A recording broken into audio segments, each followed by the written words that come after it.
हम्म। तो पांचवी ढाल के प्रश्नोत्तर आज अपन पूरे कर लेंगे।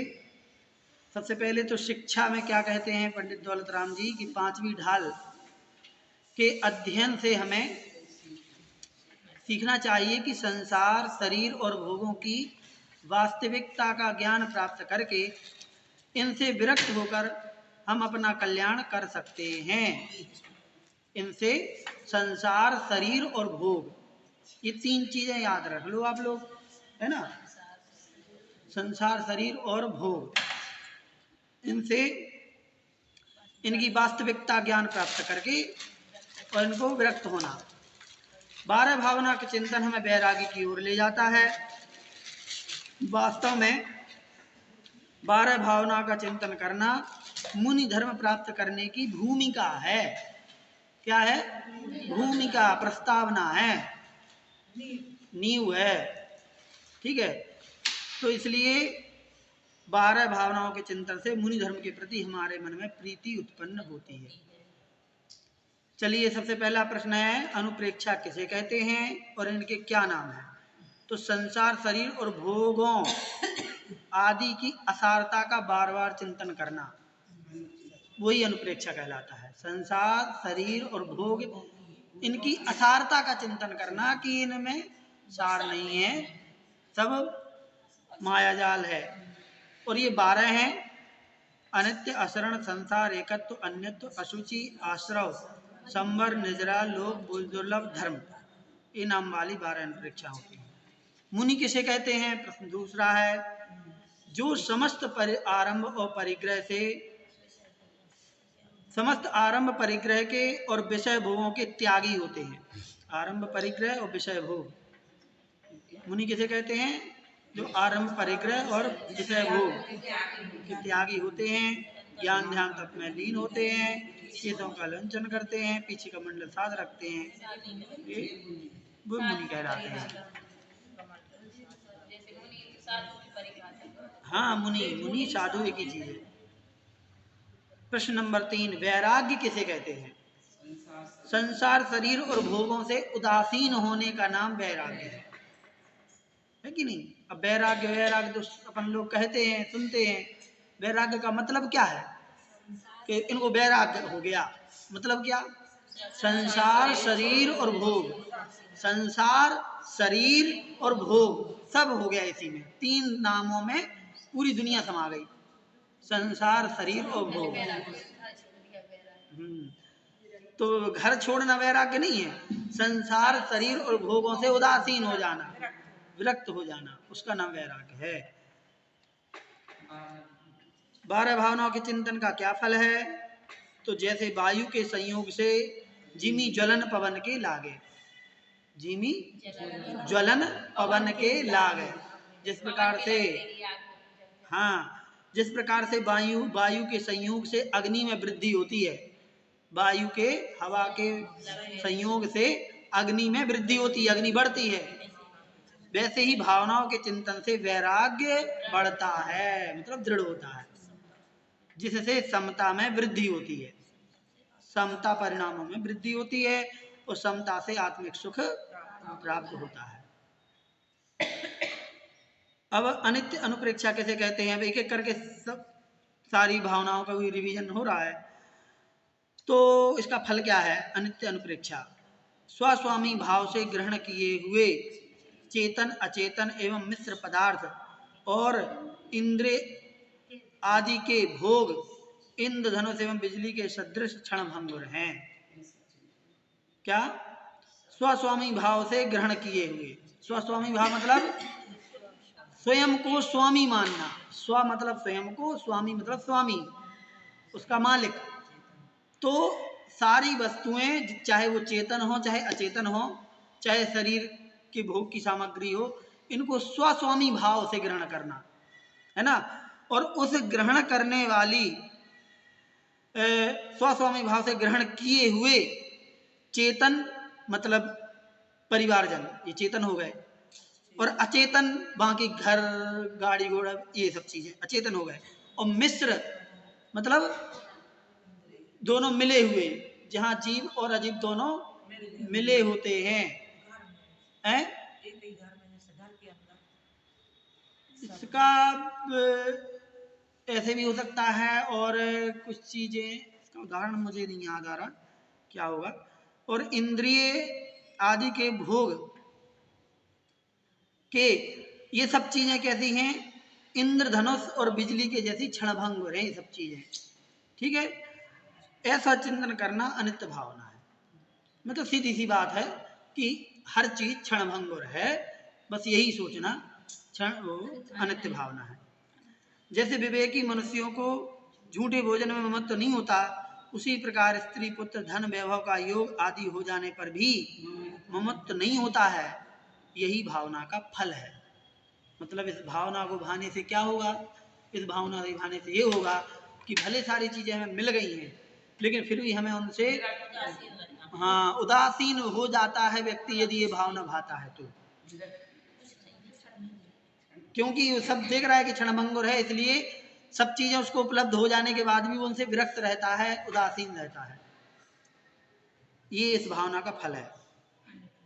हाँ, असरण भावना का क्या लक्षण है, तो महावन में व्याघ्र से पकड़े हुए हिरण के बच्चे को एवं महासमुद्र में जहाज से छूटे हुए पक्षी को जैसे कोई शरण नहीं है, वैसे ही मरण के समय इंद्र चक्रवर्ती कोटिभट सहस्रभट पुत्र स्त्री आदि चेतन पदार्थ, पर्वत किला भौरा मणि मंत्र तंत्र औषधि महल आदि अचेतन पदार्थ कोई भी शरण नहीं है, ऐसा चिंतन करना असरण भावना है। ठीक है, तो कोई भी शरण नहीं है। फिर संसार भावना किसे कहते हैं, द्रव्य क्षेत्र काल भाव और भाव रूप यह संसार अनंत अनंत दुखों एवं कष्टों से भरा हुआ है, सारहीन है तथा कहीं भी चैन और सुख नहीं है, ऐसा विचार करना संसार भावना। अब संसार भावना क्या है, तो संसार भावना संसार में रहने वाले जितने भी जीव हैं, इन सभी जीवों को किस प्रकार से दुख मिलता है, चाहे द्रव्य हो, क्षेत्र हो, काल भाव, यह सब प्रकार से यह पूरा संसार दुखों से भरा है। और हर जीव इन पांचों परिवर्तनों में के साथ में दुख सहन करता रहता है, सुख नहीं प्राप्त करता, सुख मान करता। तो ये संसार सारहीन है, यही संसार भावना है। अब कैसे, मतलब देखो संसार भावना का और कैसे चिंतन हो सकता है। कई बार ऐसा होता है कि कोई व्यक्ति बुरा है, या फिर अपन बुरा अच्छा करते हैं, सामने वाला समझता नहीं है। कहीं भी हो सकता है, घर में, मंदिर में, समाज में, जहाँ अपन काम कर रहे हो, इंस्टीट्यूट हो, हमारा स्कूल हो, ठीक है, कोई भी हो, तो कि अपन अच्छा उसको समझाने की कोशिश करते हैं, वो अपने पे मतलब अपन को ही गलत समझता है या अपनी कमी निकालता है। तो अपन क्या करते हैं कि अपन ये सोचते हैं कि यार कैसा इंसान है, इतना करता है, मतलब हम अच्छा सोच रहे हैं, हम अच्छा बोल रहे हैं, वो हमें ही गलत बता रहे हैं, हमें डांट रहे हैं, कुछ भी XYZ। तो अपन को ऐसा नहीं सोचना चाहिए। क्या सोचना चाहिए, अपन को ये सोचना चाहिए कि यही संसार है, इसी का नाम संसार है, कि ऐसे लोग हैं, होंगे तभी वो संसार कहलाएगा, ऐसे लोग नहीं होंगे तो संसार कैसे कहलाएगा।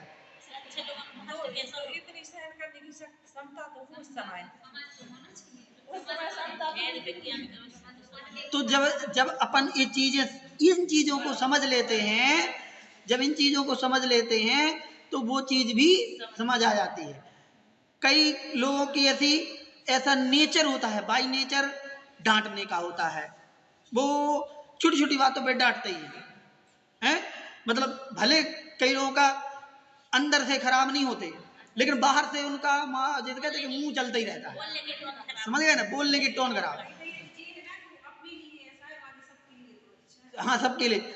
अब होता ये है कि अपन को उसकी प्रकृति को समझना पड़ता है कि भाई हाँ, ये जो आपने कहा ना, ये भी होता है कि अपने लिए वो खराब है, लेकिन जब अपन को खराब लग रहा है लेकिन दूसरा कह रहा अच्छा है, इसका मतलब कि वो अच्छा बुरा व्यक्ति नहीं है, परिस्थितियां, एक दूसरे का रिलेशन अच्छा बुरा बना रहा है। तो यही है कि इस चीज को जब समझेंगे तो समझ आएगा कि इसी का नाम संसार है। यदि ये चीज हट जाए तो संसार नहीं रहेगा। ऐसे लोग नहीं रहेंगे कि अरे यार वो तो बहुत बेईमान है, वो तो इतना करता है तो फिर भी बेईमानी करता है, वो तो ऐसा करता है फिर भी चोरी करता है। तो भैया जब इसी का नाम तो संसार है, सब प्रकार के लोग मिलेंगे और आपको दिखेंगे, लेकिन आपको उसके चक्कर में पड़ना नहीं है। हाँ, अपन को इसी का नाम संसार है, यही संसार भावना है।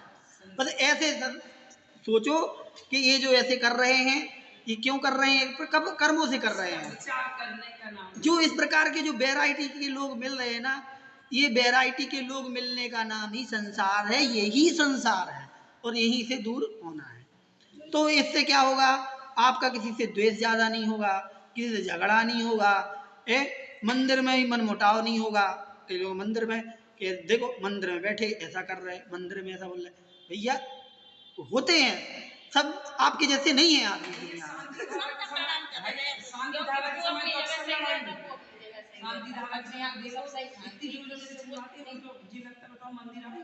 वही तो ये हर जगह की कहानी है, हैं?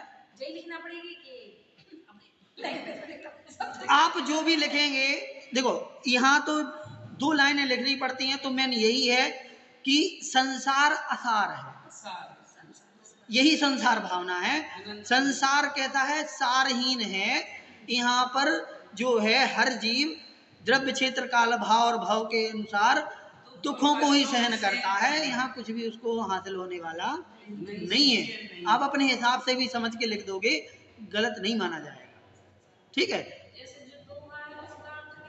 हाँ तो भी चलेगा, हाँ बिल्कुल, वो तो एग्जैक्ट कहलाएगा। दोहा आपने लिख दिया, उसका अर्थ लिख दिया तो वो तो प्रॉपर हो गया, हाँ प्रॉपर हो गया, ठीक है।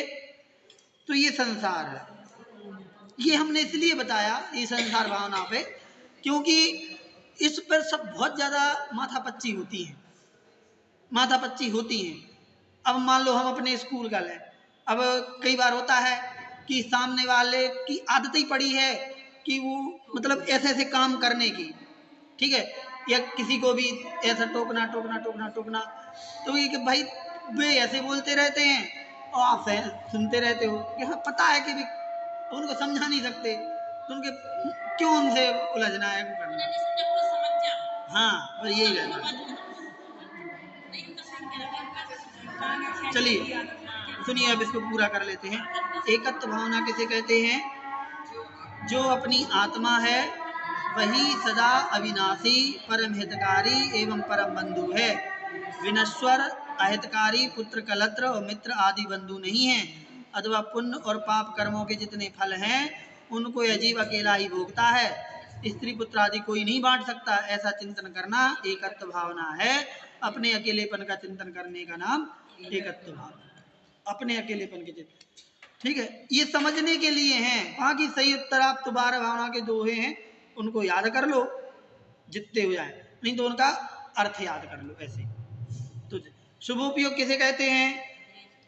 देव पूजा, गुरु उपासना, स्वाध्याय आदि धार्मिक कार्यों में मन वचन काय की प्रवृत्ति करना शुभोपयोग है। अशुभोपयोग किसे कहते हैं? विषय कषायों और तीनों योगों की प्रवृत्ति करना अशुभोपयोग है। अन्यत्व भावना किसे कहते हैं? संसार की कोई भी वस्तु मेरी नहीं है, दूध पानी के जैसे एक में होने वाला शरीर भी मेरा नहीं है, मैं सबसे भिन्न हूँ, ये सब मुझसे भिन्न है, इसी का नाम अन्यत्व भावना है। मैं इनसे भिन्न हूँ और ये मुझसे भिन्न है। ये एकत्व और अन्यत्व भावना में क्या अंतर है? एकत्व और अन्यत्व, तो एकत्व भावना प्रवृत्ति रूप है और अन्यत्व भावना निवृत्ति रूप है।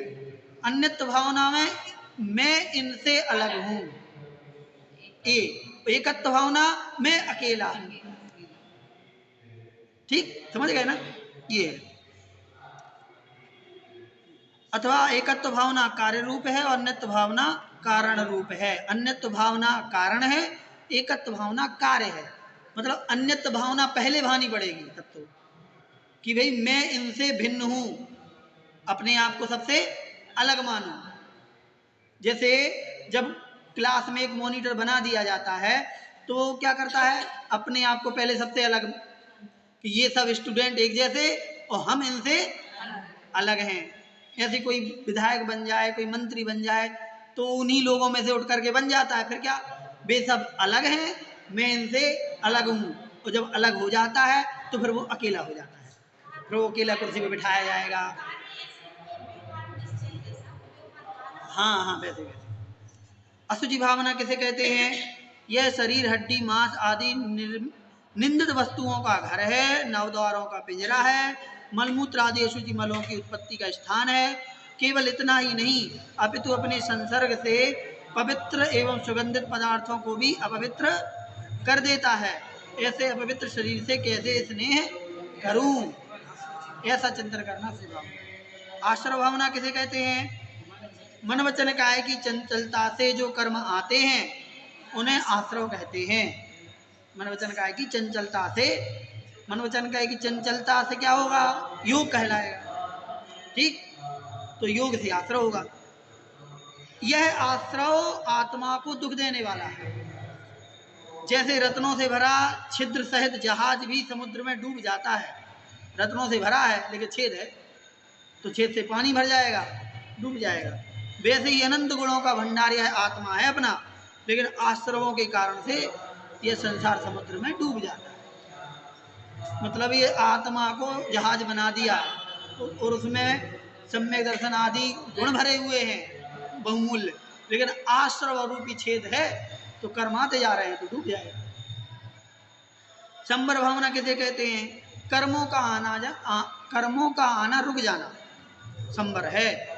ये आत्मा को सुख देता है। संबर से, संबर सहित करो तब प्राणी।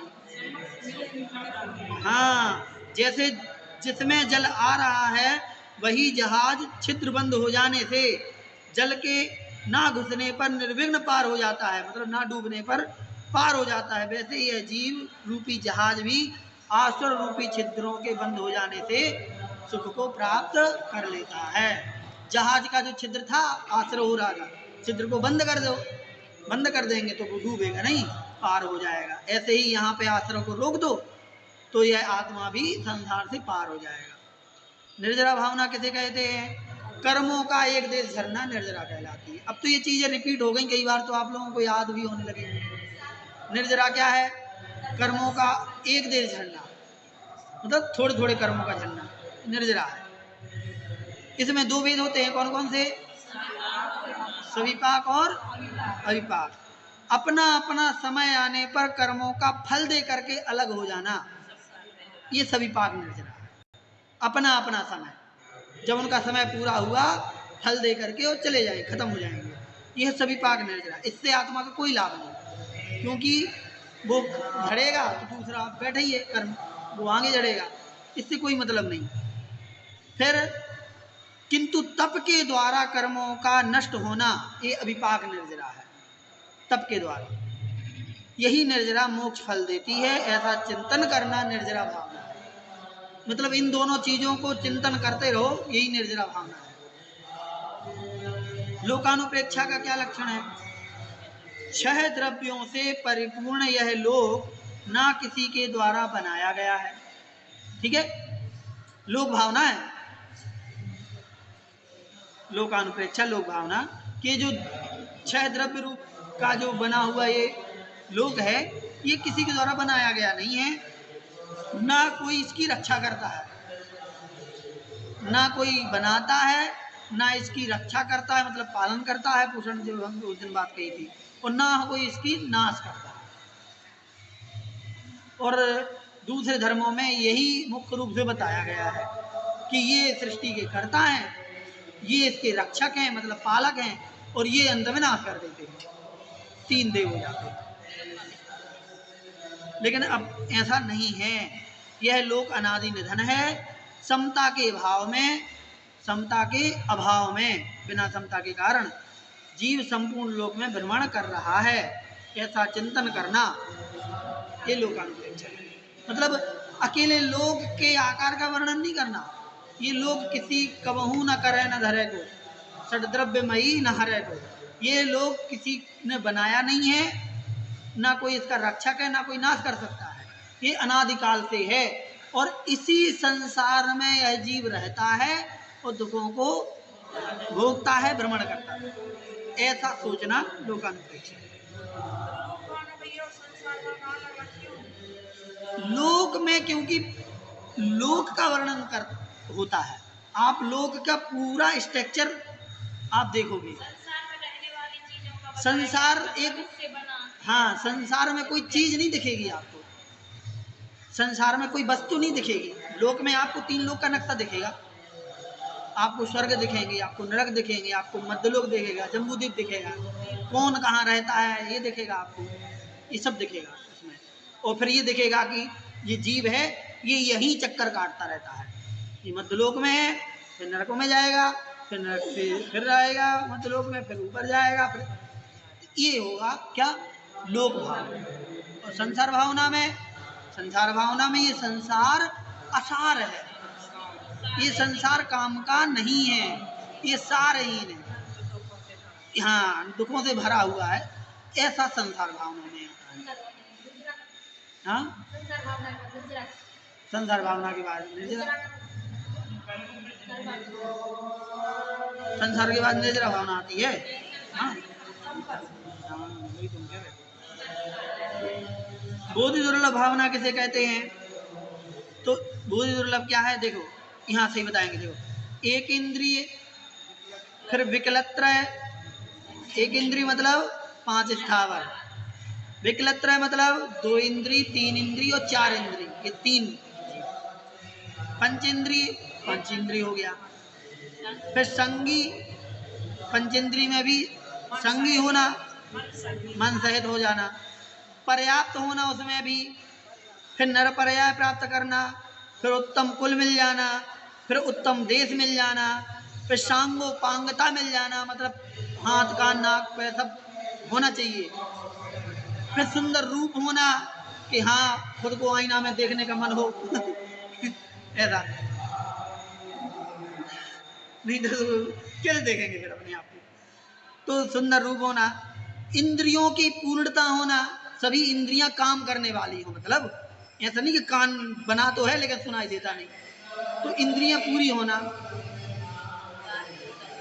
कार्य कुशलता होना, मतलब आप निपुण हो, काम कर लेते हो, है कि नहीं, निरोगता होना, मतलब व्याधि आदि रहित होना, दीर्घायु होना, मतलब लंबी उम्र, लंबी उम्र का मतलब 100 साल नहीं होता, लंबी उम्र का मतलब आप यदि 50 साल पार कर गए तो आप लंबी उम्र के हो गए। कम उम्र कहलाती है जो यदि 10-20 साल भी रह रहे हैं तो भी लंबी उम्र है। कम उम्र कहलाती है ये जो गर्भ में ही चला जा रहा है, गर्भ में ही 9 महीने के अंदर ही चला गया, वो अल्पायु कहलाते हैं। हाँ, फिर सुने सुने सुने, दीर्घायु होना, श्रेष्ठ बुद्धि होना, समीचीन धर्म का सुनना, एक क्रम से एक एक स्टेप आगे बढ़ता जा रहा है। ये चीजें बता रहे हैं वो क्रम से कि ये चीज कठिनतम है, ये मिलना फिर ये मिलना फिर ये मिलना, ये एक दूसरे से कठिन है। जो ये लाइन लगी ना, ये सिर्फ ये इस क्रम से लिखे हैं सारी चीजें कि एक के बाद एक जो लिखी है भाई अगली चीज पहले वाली से कठिन है, ऐसे पढ़ते जाओ इस प्रकार।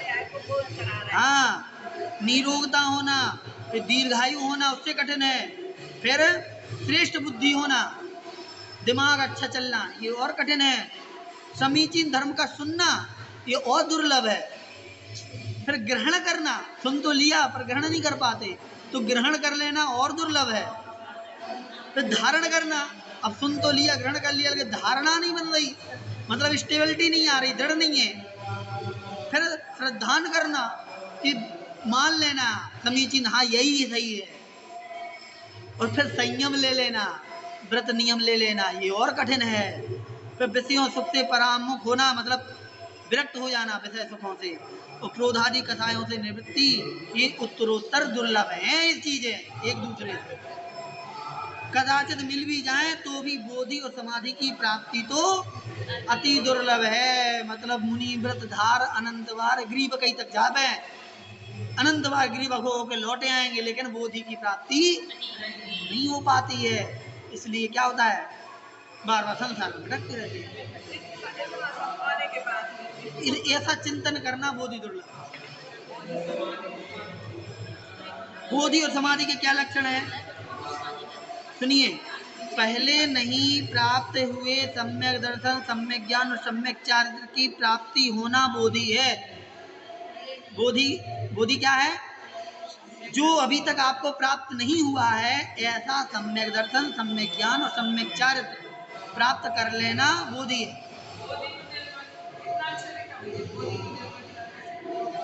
और इस तथा बोधि को निर्विघ्नता पूर्वक अन्य भाव में ले जाना समाधि है। समाधि क्या है, जो बोधि आपको प्राप्त हो गई है, सम्यक दर्शन, सम्यक ज्ञान, सम्यक चारित्र, उस चीज को अगले भाव तक ट्रांसफर करके ले जाओ अपने साथ गाड़ी में धर के। वही है समाधि, समाधि रूपी गाड़ी।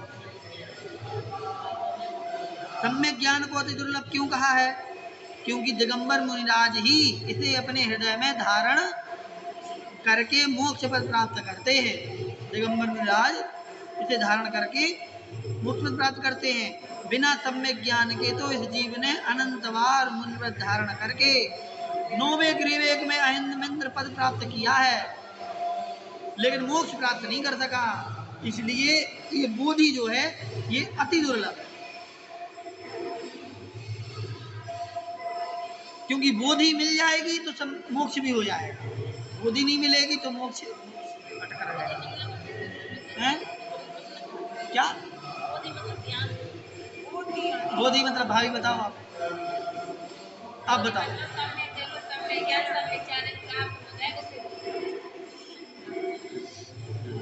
सम्यक दर्शन, सम्यक ज्ञान, सम्यक चारित्र की प्राप्ति का नाम ही बोधि है।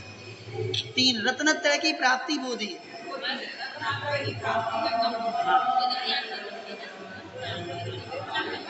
अगला, ग्रैवेक कहाँ अवस्थित है, वहाँ कौन जीव जन्म लेता है। ग्रैवेक, तो ग्रैवेक कहाँ है, भावलिंगी सम्यक दृष्टि साधु प्रथम स्वर्ग से सर्वार्थ सिद्धि पर्यंत जा सकते हैं, किंतु कोई भी जिनेन्द्र द्वारा प्रतिपादित दिगंबर मुद्रा धारण किए बिना 16वें स्वर्ग से ऊपर उत्पन्न नहीं हो सकता। भावलिंगी साधु कहलाते हैं सम्यक दृष्टि साधु, मतलब ऐसे मुनिराज भी हैं जो मिथ्या दृष्टि हैं, बाहर से मुनिराज हैं, तो वे कहाँ तक जाएंगे, 9वें ग्रैवेक तक, है ना। लेकिन भावलिंगी साधु मतलब सम्यक दृष्टि, सम्यक दर्शन, सम्यक ज्ञान, सम्यक चारित्र जिनके पास है, ऐसे साधु सर्वार्थ सिद्धि तक जा सकते हैं। और जिन्होंने कोई व्रत नहीं ग्रहण किया, अपने जैसे लोग हैं, ये 16वें स्वर्ग तक जाएंगे, बस इससे ऊपर नहीं जाएंगे। हाँ क्यों नहीं, तभी तो लिखा है। हाँ, अनंतों बार नरकों में, वो सॉरी ग्रैवेकों में जा करके उत्पन्न होते रहते हैं। फिर अंतिम है धर्म भावना का क्या, तो मोह भाव से रहित सम्यक दर्शन, सम्यक ज्ञान, सम्यक चारित्र ही धर्म है। धर्म क्या है, सम्यक दर्शन, सम्यक ज्ञान, सम्यक चारित्र ही धर्म है, मोह भाव से रहित। हाँ, अब देखो, सम्यक दर्शन है, सम्यक ज्ञान और सम्यक चारित्र यदि है तो वो मोह भाव से रहित ही होगा। मोह भाव से सहित होगा तो वो सम्यक दर्शन ज्ञान चारित्र होगा कैसे। लेकिन फिर भी समझने के लिए कह दिया जाता है कि ऐसा भाव, मोह भाव से रहित जो भाव हैं, ऐसे सम्यक दर्शन ज्ञान चारित्र आदि धर्म कहलाते हैं। इस उत्तम धर्म को धारण करने वाला जीव नियम से अविनाशी सुख को प्राप्त करता है, ऐसा चिंतन करना धर्म भावना है। ठीक है, तो अब एक बार ये हो गया, वैसे रिवीजन ही हो गया, लेकिन फिर भी उसको तो कल बताएंगे। ठीक है, बोधि समाधि परिणाम शुद्धि स्वात्मोपलब्धि शिव सौख्य सिद्धि चिंतामणिं चेन्तितवस्तुदानमे त्वं मन्यमानः शिवमास्तु देवी नवाजी